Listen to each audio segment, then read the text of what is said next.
78 Sports TV here. Salute to the mighty ldbc. Smash the like button and hit the subscribe. Turn on your notification bell so be notified when I drop a new video.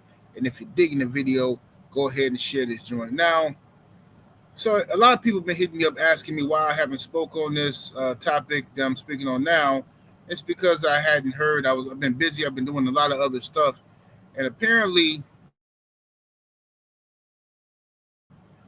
Brian Norman, the Normans, the senior and junior, I believe, have done some interviews and told a very interesting story about when Brian Norman Jr. was 16 years old and sparring a 22-year-old Gervonta Tank Davis, how they got the best of Tank Davis and beat him up. They beat up Tank.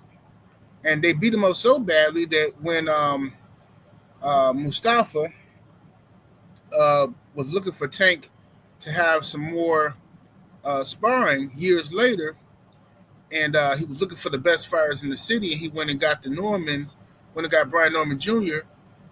This is all alleged. Went and got Brian Norman Jr. to spar Tank. Said Tank had his film crew there. I guess he was about to film him whooping on some sparring partners, but when he seen it was Brian Norman, they say Tank shut it down. He shut down the film crew, and he didn't want nothing else to do with the situation. He didn't want to spar. Oh, my goodness. Now, this ain't the first time we done heard stories about Tank Davis quitting the sparring, walking out, getting mad.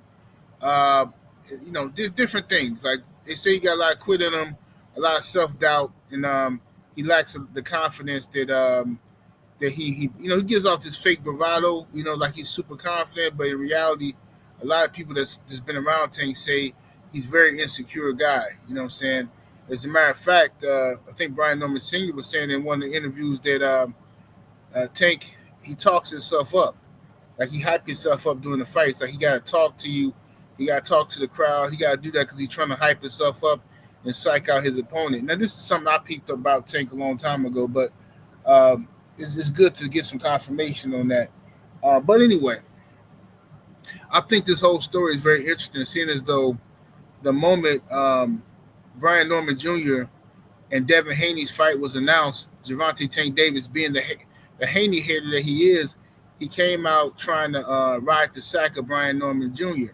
He came out really trying to show all this love, give him praise, and just riding the sack, right? Trying to ride his wave. You've seen a lot of Tank Davis fans, fanboys, I should say, a lot of Tank Davis fanboys start running around trying to piggyback off the Brian Norman hype, hoping that he beats Devin Haney because they can't stand Devin Haney. Why? All because a boxer had the nerve to want to fight another boxer. It's that simple. It really is. They'll make up some other lie, but it's very that simple. It's that simple. Devin Haney wants to fight Gervonta Tank Davis. They feel like Devin Haney showing up Tank Davis and making Tank look bad by Devin Haney taking on all comers and Tank not doing that. So they hate Devin Haney and they root for him to fail.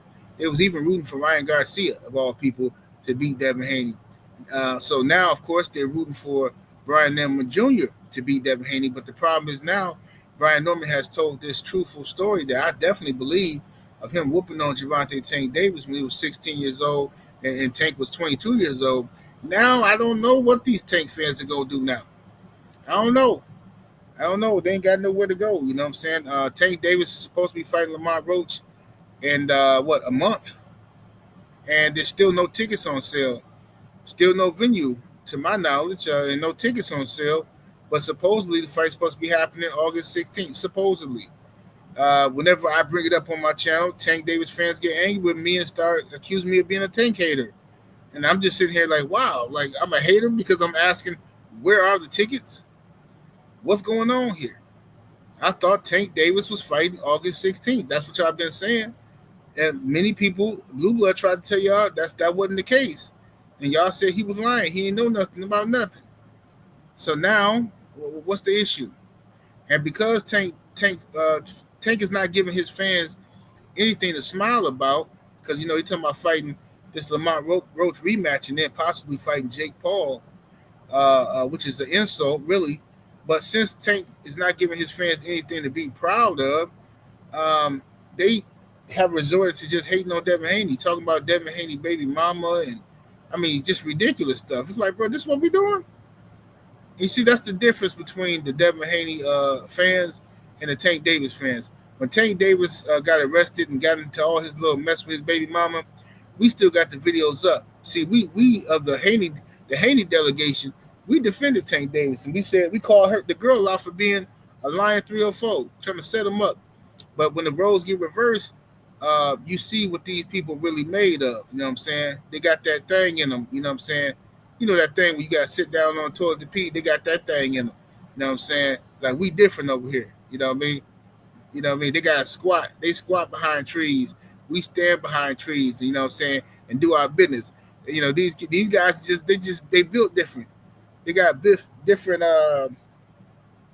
anatomy, if you will. You see what I'm saying? Anatomy. But anyway, I would love to see the footage. If anybody got that footage of Brian Norman Jr. sparring Gervonta Tank Davis when Brian Norman was 16 and Tank was 22, and he was beating the brakes off of Gervonta Tank Davis, I would love to see that.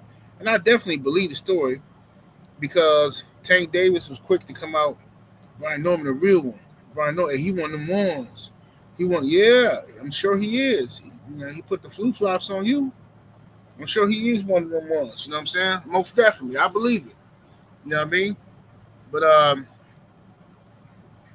But right now, Riyadh season, you got Brian Norman Jr. versus Devin the Dream Haney or Devin Haney versus Brian Norman Jr. I don't know which one is supposed to go first. I really don't care, but people keep saying in my chat, I put the wrong person first. I'm like, bro, I don't care. Who cares, bro? Mike Tyson versus Buster Douglas. Buster Douglas versus Mike Tyson. Like, what? I don't understand. Like, who cares? Who named us first, bro? They're both champions and former champions, and so who cares, bro? But anyway, I want to see Riyadh season. This blockbuster fight. We're gonna have David Benavidez on the card as well. He's going to be fighting Anthony Yard. Then you're going to also have on that same card, you're going to have the young homie Abdullah Mason fighting this guy here, Sam Noakes, for the lightweight title, the WBO lightweight title. That's going to be a block, you know what I'm saying, a block burner. It's going to be a great fight. You know, so this card is awesome. And you got these guys, you got Top Rank, you got, let me see, all the different promotional companies. You got Top Rank. You got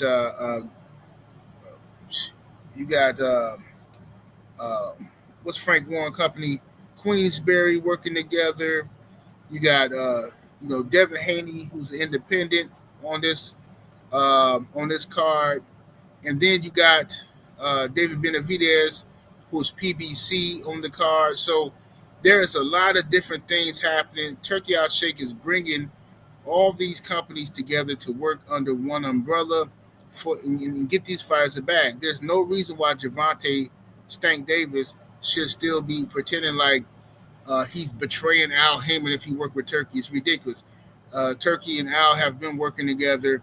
Plenty of PBC fighters have already fought with Turkey. Don't let Tank Davis fool y'all. He's just a coward. 78 Sports TV. Salute to the mighty LDBC. Smash that like button and share the video. I'm up out of here. Deuces.